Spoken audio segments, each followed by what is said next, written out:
I freaking love Spatial I/O. What is it? What's it for? I'm going to go through it in this video and why you should be excited for the future of VR and team building in the virtual space as a whole. Let's get to it.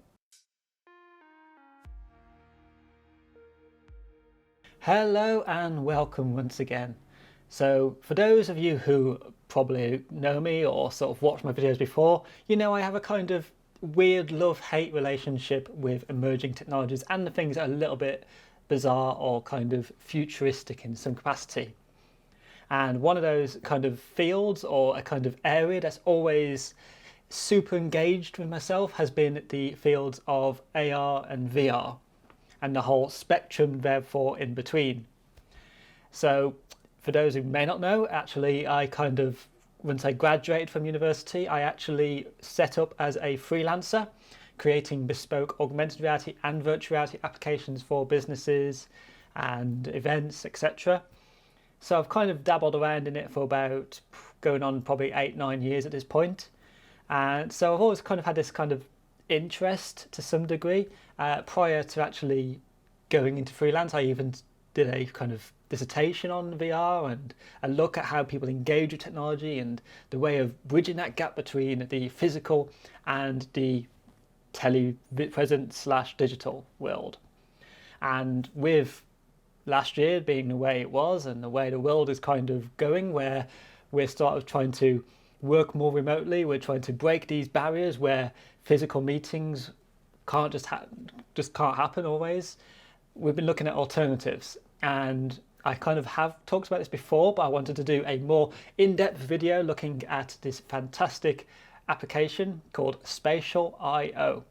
I'll be going through some of the features of it, a little demo and kind of rough setup of it, talking about how it works for tablets and phones, alongside how you will use it with a VR headset. So a few things to note about Spatial I/O is it's a little bit glitchy at times. So in this video you may see a few little hiccups, there might be a few little problems I might have to kind of troubleshoot, so please bear with. Also it's a little bit freaky, so again that's another thing just to kind of be forewarned about. It's designed to allow people to meet in virtual meeting rooms essentially and collaborate on a wall or workspace wall where people can put their ideas and share their information. And it's for the Hololens, it's for Oculus, and I believe it's also, actually no, I know it is also now for, don't know what that was, phone and tablet, so for iOS and Android. Although the experiences on phone and tablet is a little bit different than it would be obviously with a physical unit on your head. So I'm going to go through the Spatial I/O website first, because that's kind of where the kind of meat of it is. This is where we would upload the majority of our content. Now we can upload content from our phones and from the VR headsets themselves into the Spatial I/O application. Obviously we need to create an account. Now at the moment I'm using the free account. There is a pro account which adds a few extra features, but not really enough at the moment for me to invest in. If you're working in a larger team and you've got more members, then obviously that would be more desirable. But for the purposes of this and for my purposes, I'm just going to be sticking to the free account. So as you'll see on my computer screen, I've got the Spatial I/O application open. I've already signed in, so I'll just create a free account using my email. Under integrations, you can actually connect this to your other applications like OneDrive or Google Drive, Figma, or Slack, etc. So you can use external sources to import our assets into this application. But we can also directly import from the computer itself. And essentially, once you've got this account, you've signed up, it'll ask you to create a profile. Now, this is where it gets a bit creepy. So you'll see on screen at the moment, we've got this weird 3D facsimile of myself. It looks a little bit odd, but basically it asks you to upload a photo or take a photo of yourself in a neutral position, so neutral facial expression, and then it asks you to choose whether you're male or female, and then it generates a 3D avatar from that data. So once that avatar has been created, you then obviously have to give yourself a name, etc. and you just hit save, and that will be your virtual self. That'll be the version that people see on their HoloLens, on their phone, on their tablets, in the meeting spaces, etc. So it's quite nifty. It does need to be a human being. I have tried seeing if I could use pictures of like cats or lizards, etc., to see if I could trick the face into generating something horrifying, but no, it does seem to actually be able to, it does seem to work on a kind of rough facial recognition principle, which is great to see. And the way Spatial works is we have these rooms, or we need to create these spaces essentially. So I'm just going to create, am I going to create a new space? I'm going to create a new space. So I'm just going to open up here. You get a few sample ones like introduction on how to use, backpack design, etc. But I'm just going to create a new space, and I'm going to call this space Spatial IO Demo. I'm going to hit enter to confirm. It's now going to ask me to set up a webcam or microphone. So this is, for example, if you don't have a VR headset, but you still want to be part of a meeting, or you want to watch or voice or talk in a meeting, you can actually use your computer's webcam or external camera that's plugged into your computer, etc. It also, I believe it will also be able to take mobile phone video, but that's not currently enabled. At the moment, it can take your microphone from your phone or from a VR headset. So I'm just going to join this room. I'm not going to activate my webcam because I'm using what would be my webcam as the video recorder for this, I suppose, insight video. Takes a little bit of a moment because it's basically looking for spectators. So this is essentially, this space has a unique ID, and this ID or link is what you'd share to people that you want to join and collaborate in this space. So as the admin or the creator of the space, I have a few more options available to me, which I'll talk about later. But yeah, this here is our space. Now, on the desktop version, I sadly can't rotate around. I'm quite limited in terms of how I can control the view. So you will notice that I'm going for the desktop first, but we'll sort of skip ahead and show you some of the phone and tablet kind of as a kind of side video, just to show you that we can actually rotate around this room.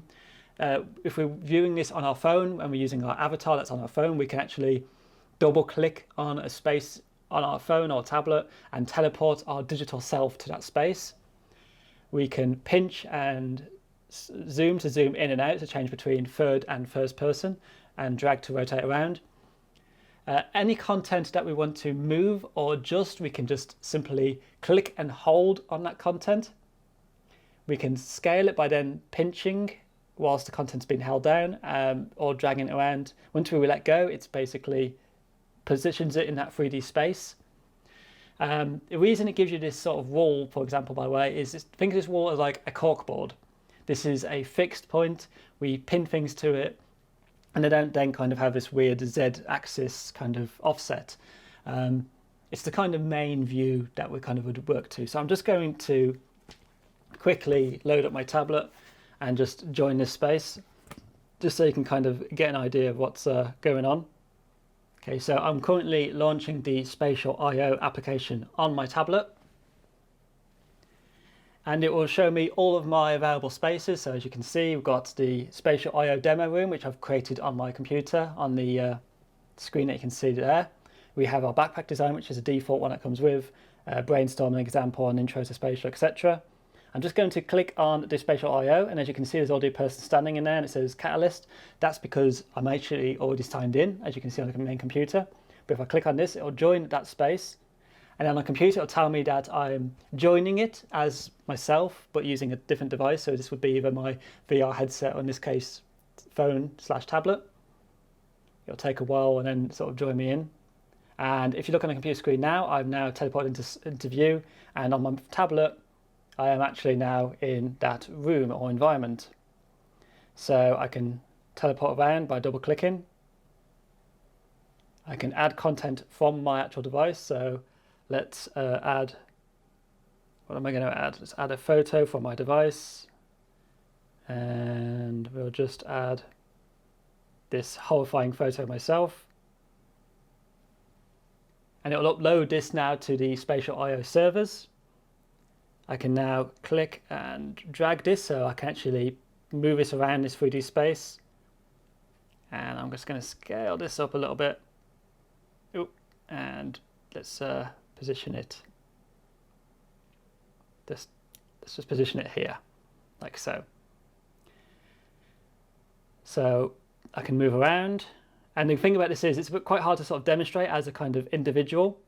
But basically, if you had other users in this space, like I said, you can have other people joining from their desktop application, from the Spatial IO website, or from their mobile phones or tablets, or from their VR headsets, and you'll be able to basically move around, communicate to each other. When I actually talk, the actual avatar's mouths will open and close a little bit to kind of indicate voice being spoken. You can obviously mute other people in the group, so the main room host can actually mute other people by clicking on their names at the top and selecting the mute option.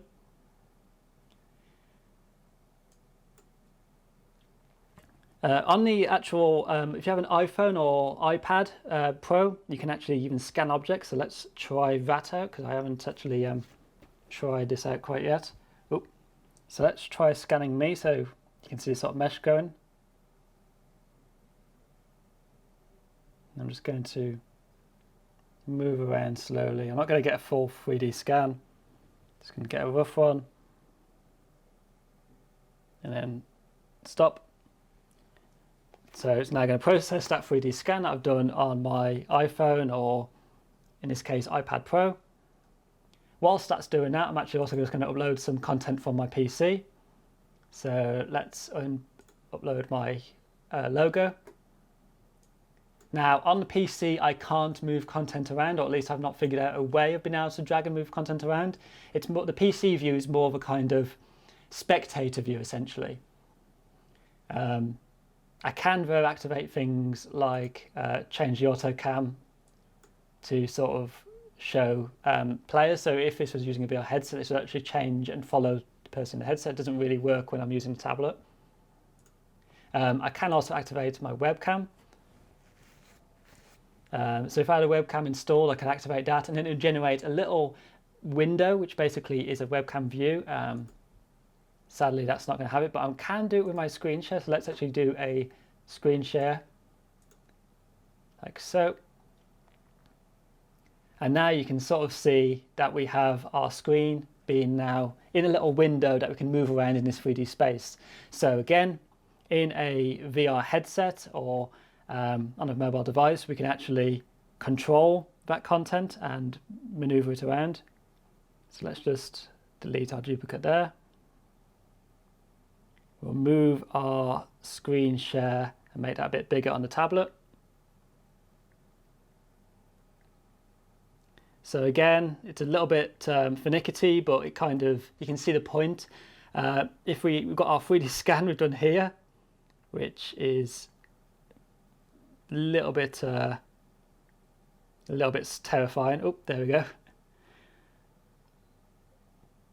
And again, if you imagine this with multiple people in there, multiple people in the space, being able to walk around, they can point out, actually, we need to adjust this. I don't like this idea. I want to actually kind of make notes. So let's just move that 3D model out of sight. So they could, let's say, make a note. So I don't like this is really badly written, I apologize. Let's just tap that, and then I can move my note and pin it to kind of objects or spaces in my scene to kind of indicate my thoughts that way. Obviously, again, if you've got a microphone enabled, you can just say it, so it's not really a huge thing in that regard. Obviously we can also upload files, photos, notes, things off the internet, so we can actually search for objects. We can even scan our actual room itself. So let's see how this goes. This probably won't go super well, so I'm only going to scan a small area because my room that I'm in at the moment is a little bit of a mess. So let's just see how that goes. It's probably not going to really work, but in principle you can scan a space. So there we go, we can kind of see it. I didn't do a very forest scan, I did a very quick do kind of job, but you could 3D scan a space using an iPhone or iPad Pro with a LiDAR scanner, and then import that into your space. Or you can import from the computer an fpx.obj, etc. straight into it anyway. Let's see. Let's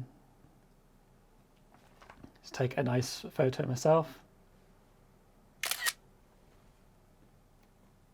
So yeah, that is the kind of overview of Spatial I/O on tablet. We can change the environment. So if I'm not happy with this room at the moment, it's the default boardroom. Let's say I want somewhere a bit more kind of like I'm speaking in front of a crowd of people at a seminar or something. I can use something like the Arboretum. So again, I can change the space that we're in. I could even make it a bit more abstract. Within Spatial I/O, we can even add audio groups. So audio groups means we can kind of cluster people together. So when we want to sort of mute a group, like let's say we have Team A and Team B coming into a meeting, we can say we want Team A to be muted because it's not their turn yet. We'll mute everybody in Team A group and then kind of swap around, etc. that way. So in audio groups, everybody that's within that space that we've invited, we can create the groups, cluster them to those groups, and then control everybody within that group cluster. Spatial audio, again, this kind of gives you an idea of surround sound when you're listening to it or kind of hosting the space. Object occlusion, this is kind of an AR mode, I suppose. So on your Android or iOS phone, you can scan a wall. It puts the kind of pinboard wall onto that space, and then you can kind of look around and you can see these kind of projections or kind of AR elements within the room that you're in at the moment. It's a little bit finicky. I might show you that as a little clip somewhere potentially, depending on if I can get it to work. If I don't, then you have to just take my word on that.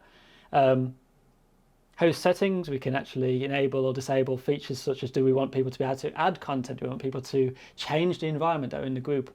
Basically, how much control do we want the participants to have? And as the host, obviously, we have complete control of the space. At the top up here, this is where we share our invite to people. And at the top, this little grid is the kind of AR mode I was just kind of hinting at. So let's just scan a wall, place the wall. And then you can see we've got this kind of object occlusion that's trying to work. And anything that would be pinned to our wall should appear. But again, it's a little bit finicky, and I'm not really going to go into that in much detail at this moment. Okay, so now we've looked at Spatial I/O on the tablet and desktop, and it's about time I pop on a VR headset and kind of show you the kind of cooler or the more intended use of Spatial I/O. Okay, so I've gone and grabbed myself my VR headset. I'm just using the Oculus One because I've got it lying around, and it's probably the most simple because I don't need to be tethered, but I could plug this into a computer and use it that way. Anyway, I'm just going to pop this on. Oh, there we go. And hopefully we'll be able to record the screen of this. So let's get that going. And I've already installed on this device the Spatial I/O application. And I've already signed it in. So again, I'll be signing this into the Spatial I/O account that I would create on the computer, on the website, the spatial.io website.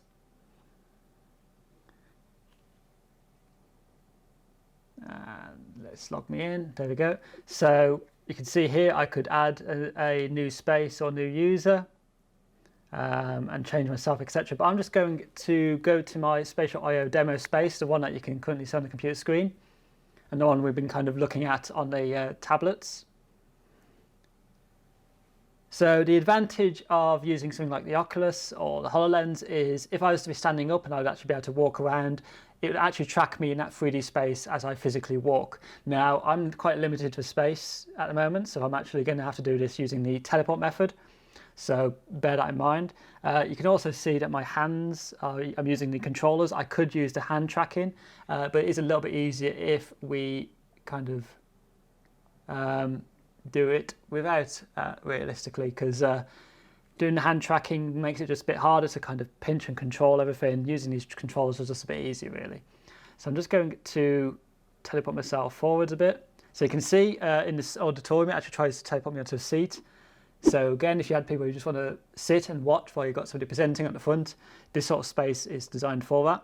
but I'm actually just going to walk forwards, and I'm just going to kind of tidy this up a little bit. So in VR, this is a little bit easier to sort of move things around. It's a little bit more intuitive. So we can use 2 controllers or 2 hands to scale things up. At the little top, we have a little cross where we can kind of close things. We have a duplicate, and then we have a kind of pin or lock where we can basically lock the content so nobody can remove it, essentially. Let's just move this. Oh, move this. There we go, like so. If I want to bring something closer to me, I can just use the little sticks and bring it closer to me. Take a look at it, have a think, etc. Go, oh, actually, maybe I do need a haircut. Maybe I do actually need to look a little bit more alive, for example. Whoop. So we can even doodle in VR as well. So we could draw things in here. Change our pen color. So again, I can only show you with a VR and a phone. I can't show you with a HoloLens, but similar principles would apply. Let's just come out of that and move that over there, out of the way. Bring this 3D scanner we did on the iPad closer. So you can sort of see it's not amazing, but it did okay, I think. Down here, you can see we have this little menu icon. If I tap that or I click the trigger, this brings up our menu. So this is where we can either mute ourselves. So when I'm talking here currently, other people in the space can actually hear me. So you'll see that I've got little sort of radial rings going around my icon at the top. That indicates that I'm currently talking. So if other people are in the space, we'd be able to mute them and be able to see who's talking that way. We can add notes. So I can actually, like I did before, I can add notes, but this time I can use the keyboard. So I can say, hello, like so. Boo, boo, boo, done like that. Close that. And we're done. And I can also add content. So this is content that's been stored online. I can also pull things from my drive, from the browser, etc. Like I sort of said before. What can I bring in? Let's have a look. Let's find something online. So let's find a cat, and let's just search for that and see what that throws up. So it's found us some cat images and also cat models. Let's bring the cat model in. Oh, come on. Kind of embedded it into the floor. Let's try again.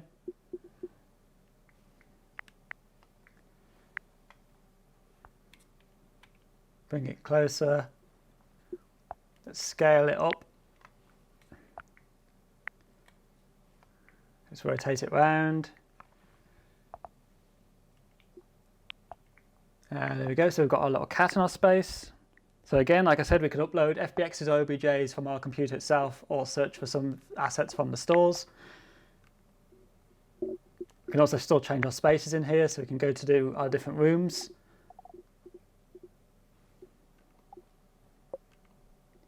And then we also then have our settings like we had before, where again we can control spatial audio, change our environment, change our location groups. So this is our groups where we can kind of say we want people in this group, or we want to mute everybody in that group like I showed you before on the tablet. We can clear the room, where basically we just delete everything that's in that space.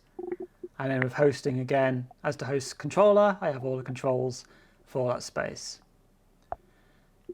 Like so. And again, I'm just going to take the controls down. And actually I'm going to take the battery out, and just to show you that I can do this with my hands on the Oculus, although it will be a little bit glitchy, so we'll bear that in mind. Need to take out the batteries on both of them, otherwise it's going to try and keep me at the controllers. There we go. So now I've switched to my actual hands. So to teleport this way, I have to hold my hand upside down and then sort of click my fingers together to select. It's a little bit finicky this is, but I can do it. Just got to get the hands in the kind of, just move back a bit.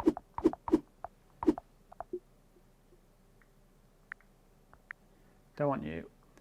I want this. Oh, it's pin-locked, that's why. So let's bring this closer to myself. Oh, oh, there we go. It's a little bit more finicky.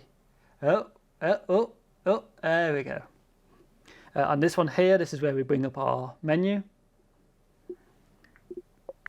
Or I can tap down here. And again,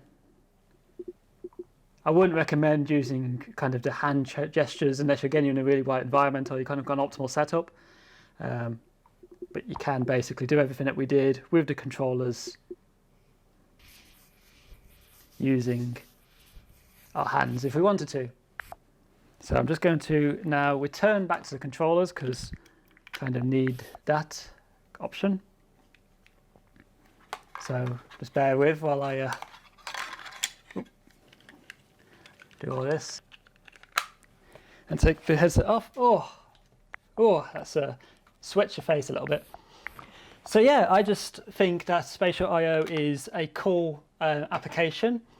It's still got a little bit of a way to go. It's still not what I'd say full adoption ready, but it is has a use case definitely. Again, like I sort of said, for if you've got people who are in teams across the world or kind of need that virtual presence, that feeling of being next to somebody, even if you're not really there, it's an avatar. Spatial I/O is a leap forward. There are similar applications out there, including ones by Microsoft themselves that actually announced with the Hololens. So, and in fact, the Hololens 2, when they were at their recent press conference, had a similar collaboration tool. But Spatial I/O is free. It's available for VR headsets. It's available for phone and tablet. The desktop version is more for a spectator view and control than anything. But yeah, it's definitely worth having a go. I will be looking at using this for some online lessons in the future, so look out for that. And yeah, let me know what you think. Do you think there is a room for this technology? What do you think needs to be improved on it? I'm always interested in hearing alternatives or kind of your experiences with similar technologies, because again, it helps greatly. And yeah, thank you for watching. Remember to like, comment and subscribe, because again, your subscriptions and your likes and your interactions basically help this channel stay alive. See you again soon. Goodbye.